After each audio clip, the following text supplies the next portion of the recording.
Olá, no programa Pauta Especial de hoje vamos falar sobre um seminário que pretende incentivar a produção de frutas irrigadas e a produção de doces no estado de Alagoas. Vamos conhecer um cinturão verde que abriga mais de 300 mil árvores.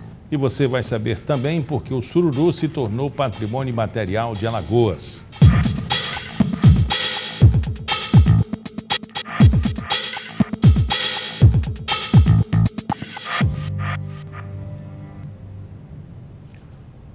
Uma área com 200 mil metros quadrados. O Cinturão Verde da Braskem abriga mais de 300 mil árvores e diversas espécies de animais e ajuda a conscientizar a população para a preservação da natureza.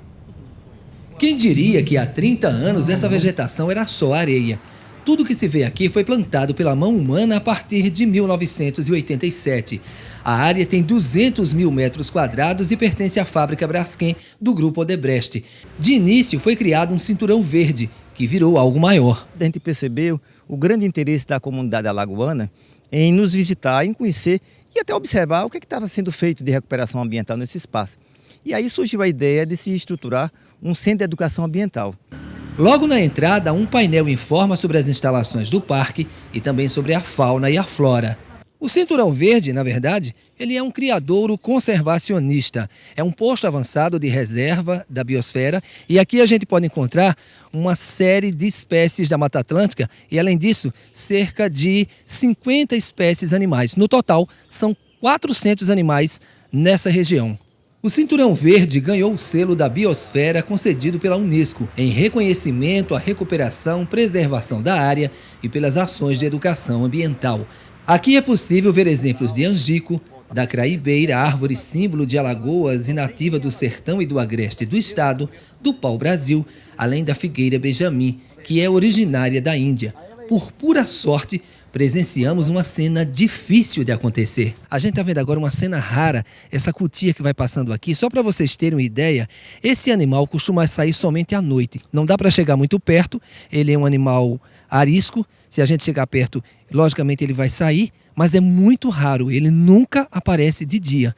Viver aqui não é privilégio das cutias. Os saguis estão por todo lado. Eles têm a companhia da ema, a maior ave do país. O macaco prego e o jacaré do papo amarelo também são moradores privilegiados e dividem esse paraíso ecológico com os pavões azuis e com os coelhos, animais que não são nativos do Brasil. Há também uma horta hidropônica que funciona por gotejamento d'água, tudo alimentado por energia solar. Já existe a ideia de transformar a área em um local com mais estrutura. É desenvolver aqui um jardim zoobotânico, ou seja, um jardim botânico e zoológico mais simples, onde os animais estivessem o mais solto possível e onde as pessoas pudessem nos visitar, naturalmente acompanhado com um biólogo, com um agrônomo, com um veterinário e conhecer um pouco da nossa fauna e flora do Brasil. O parque recebe cerca de 5 mil visitantes por ano e está aberto de segunda a sexta-feira, das 8h30 às 11h30 da manhã e de 14 às 16 horas. A entrada é franca. As visitas devem ser agendadas pelo site www.braskem.com.br. Com o objetivo de criar oportunidades para a produção de frutas irrigadas como abacaxi, banana e maracujá, a Secretaria de Agricultura vai promover o primeiro seminário de fruticultura de Alagoas. Para falar sobre a programação e quem vai se beneficiar com essa iniciativa, eu converso agora com o Superintendente de Desenvolvimento Agrário da SEAGRE, Ibernon Cavalcante. Aliás, antes de entrar nesse assunto, Ibernon, eu queria que você fizesse até uma análise do momento econômico alagoano com relação à produção agrícola. Você é adepto dessa área aí há mais de 30 anos, conhece tudo na área de pecuária, enfim. Alagoas já deteve o posto de um dos maiores produtores de cana-de-açúcar do mundo, do Brasil, teve o maior produtor individual do mundo e hoje a gente vive uma crise por causa do commodities, do açúcar. Miguel, é um prazer estar aqui novamente. Se a gente puxar há 10 anos passados, Alagoas chegou a produzir 30 milhões de toneladas de cana-de-açúcar e tinha uma área de cana por volta de 450 mil hectares. Essa safra está próxima a ser concluída. Se a gente chega a 15 milhões, ou seja, a metade do que foi há 10 anos passados. E uma área provavelmente em torno de 300 mil hectares. Ou seja, no mínimo 150 mil hectares nós tivemos de redução e tivemos a redução de metade da produção, além do fechamento de várias indústrias. Esse ano, até 16 unidades agroindustriais de processamento de cana funcionaram. A tendência é que, inclusive, quando eu falo 16, 17, e a tendência é que na safra 17 e 18 esse número seja reduzido. E muito provavelmente, Miguel, que não é com satisfação, que ninguém que faz parte da política pública agrícola do Estado pode afirmar de que isso vai acontecer. Muito pelo contrário. Cada unidade dessa que fecha, são milhares e milhares de empregos que são fechados também. Então, essa situação, há problema relacionado à gestão, há problema relacionado a clima. Nós estamos no 6º ano consecutivo, desde 2012 até 2017, nós estamos no 6º ano com precipitações abaixo do normal. O ano passado, as chuvas não chegaram nem a 50% no ano normal. E isso é uma série de problemas que vai se acumulando, tanto na área agrícola, como também na área, vamos assim dizer, do faturamento, na área que diz respeito àquilo que a empresa produz, que vem a ser o açúcar, vem a ser o álcool. A migração também da indústria para o Centro-Sul, como das áreas de Minas Gerais, isso também gerou um problema para nós? Nós tivemos, como você bem colocou no início, nós já fomos o 2º maior produtor de cana do país, até 2002, 2003. Hoje nós devemos estar no 6º, 7º maior produtor de cana, porque as vantagens comparativas e competitivas que aconteceu de outras regiões que não passam nem por essa questão relacionada a clima e também a gente pode afirmar que as administrações, o gerenciamento das indústrias são, na sua grande maioria, o gerenciamento profissionais. Aqui ainda a gente tem ainda muito a questão da sucessão da família e as famílias crescem e passam, às vezes, a dificultar um pouco a gestão de algumas unidades dessa. O Brasil tem enfrentado algum problema com commodities do açúcar? Veja bem, Miguel... Concorrência internacional? Perfeito. Veja bem, em 2002, 2003, eu participei em Jaboticabal, em Sertãozinho, aliás, representando Alagoas, junto com mais outros 6 estados. E a gente discutia na época, havia a necessidade do governo japonês colocar 3% de etanol na sua gasolina. Por tudo isso que a gente vê aí de gases de efeito estufa, como forma de reduzir. Então, a partir daí, 2003, 2004, 2005, criaram-se por volta de 80 novas indústrias no Brasil, assim, muito rápido. E daí, então, saiu um pouco aqui do eixo do Nordeste essa expansão, porque na época mesmo nós dissemos que a gente não tinha como crescer horizontalmente, a gente só podia crescer se fosse verticalmente através da irrigação, através do aumento da produtividade. E coincide que, voltando à afirmação anterior, que como a gente está tendo essas secas, a gente não está podendo crescer verticalmente e a parte horizontal, a gente não tinha mais aonde se expandir, a gente não tinha mais, em função da nossa topografia, a gente não ia entrar na Mata Atlântica, muito pelo contrário, a gente não ia entrar no Agreste porque tem a barreira climática.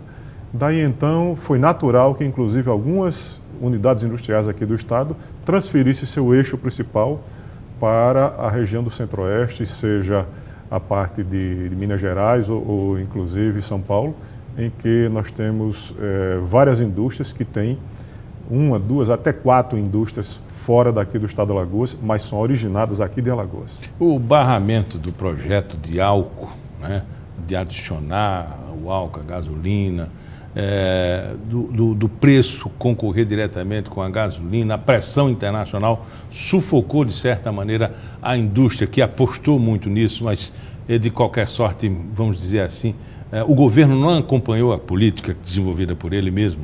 Nós ouvimos de vários empresários do setor agroindustrial da cana que a questão relacionada à política energética do Brasil, em que se deu muito valor, ou deu prioridade à questão do petróleo, inclusive o pré-sal, que você sabe bem que há 12, 15 anos passados foi dado uma ênfase especial ao pré-sal, que tudo isso, de certa forma, prejudica a questão do álcool. Eu entendo que, do mesmo jeito que os Estados Unidos, que são bem maiores produtores do que o Brasil de petróleo, eles têm uma política muito agressiva de transformar o milho em álcool, a gente aqui no Brasil tivemos essa oportunidade, mas se você observar, sempre se reclama de que a matriz energética ainda continua direcionada para o petróleo, com investimentos caríssimos em perfuração de poços em profundidades cada vez maiores, em detrimento da questão do combustível renovável, o combustível sob a questão da ótica da ecologia muito mais sustentável do que o petróleo. E um grande problema é que se alardeou o álcool de segunda geração, a gente detém a tecnologia, mas me parece que também foi traído no passar do tempo, né? Eu acredito que o álcool de segunda geração ele está em desenvolvimento. Se a gente observar, a indústria pioneira, aqui a nível de Brasil, que está fazendo isso aqui no nosso estado, a gente observa que esse ano, inclusive, aparentemente o estoque de palha está bem maior do que nos anos anteriores. A gente acredita que eles devem estar desenvolvendo a tecnologia, estar aprimorando para poder deslanchar de uma vez só. Com todo esse panorama, seria natural que Alagoas optasse, e já foi também tão alardeado, que essa dependência da monocultura era prejudicial à economia, por isso que as alternativas elas estão surgindo com a maior dinâmica? Se a gente observar, Miguel, em todo local de monocultura, quando ele passa a ver policultivos, você tem um crescimento. Se a gente observar aí, em várias regiões do Brasil que aconteceram isso, de forma natural, não de forma pressionada, a gente aqui está um tanto quanto pressionado pelo clima, um tanto quanto pressionado por essa crise financeira das usinas, mas se a gente observar, aonde se tem mais de uma cultura, você tem um processo mais dinâmico, você tem uma distribuição de riqueza melhor do que quando você trabalha com uma cultura só. Daí então é que a gente observa isso com bons olhos, e tem uma determinação governamental, o governador Renan Filho, o secretário Álvaro também é entusiasta disso, em que a gente não fique numa opção só, a gente procure outras opções, e daí então essa questão da fruticultura, desse seminário, vai nesse sentido, que a gente quer apresentar aos produtores, principalmente aqueles produtores que inclusive eles estão na região canavieira, não é simplesmente chegar e dizer, deixe de plantar cana, muito pelo contrário.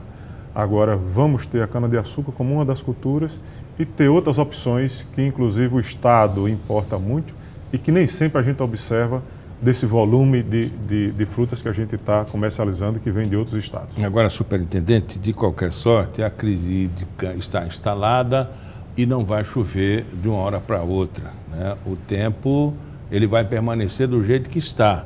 Pode acontecer alguma melhora, de acordo com alguns estudos, né, de planilhas, de tempo, estudos com projeção. Mas a cultura vai precisar de menos água, maior investimento em irrigação, mais do que na cana-de-açúcar? Olha, o investimento é menor, agora ele é mais especializado. Quando você vai trabalhar com frutas, a gente recomenda que quem venha produzir fruta no Nordeste seja irrigada. Às vezes até não vai precisar usar irrigação, por exemplo, se você planta a maioria das fruteiras aqui na região norte do estado, em que um ano normal você tem 1.800 milímetros, você não vai precisar fazer a irrigação. Mas a irrigação vai servir sim para você, quando acontecer anos, como tem acontecido agora, como a gente citou, em que está chovendo 40%, 50% da normalidade, aí esse diferencial, a presença da água é fundamental. Até porque acontece muito no Nordeste e em parte do Brasil, nos anos que você tem escassez é que você tem melhor cotação, você tem uma redução de produção e você tem um ganho mais expressivo, como está acontecendo agora com várias frutíferas, e não só frutas e outras atividades. Só permito um rápido exemplo. Hoje, no centro da cidade, ali na Rua Augusto, na Rua das Árvores, se você for comprar 1 litro de feijão de corda, você vai comprar a R$8. E se você for comprar 1 quilo de uva sem sementes, você vai comprar entre R$3 a R$4. Só que uva, poucos sabem produzir. São produtores especializados. E feijão de corda qualquer um. Agora o que é que acontece? A área que você produz feijão de corda aqui não tem água. Daí então você encarece esse produto daí. Aí daí a fala minha que são as questões das oportunidades que quem tem a irrigação vem acontecer. Quanto à questão de haver ou não haver a questão hídrica, a gente tem que, Miguel, aprender com esses 6 anos de seca e nós temos que acumular água. A gente às vezes está na zona da mata e não se preocupa em fazer uma barragem, não se preocupa em perfurar um poço. E nós temos aqui vários exemplos de pessoas que fazem isso e se dão muito bem. Mas depois do intervalo a gente continua a conversa sobre a produção de frutas e de doces. Vamos saber por que o sururu é considerado um patrimônio imaterial em Alagoas.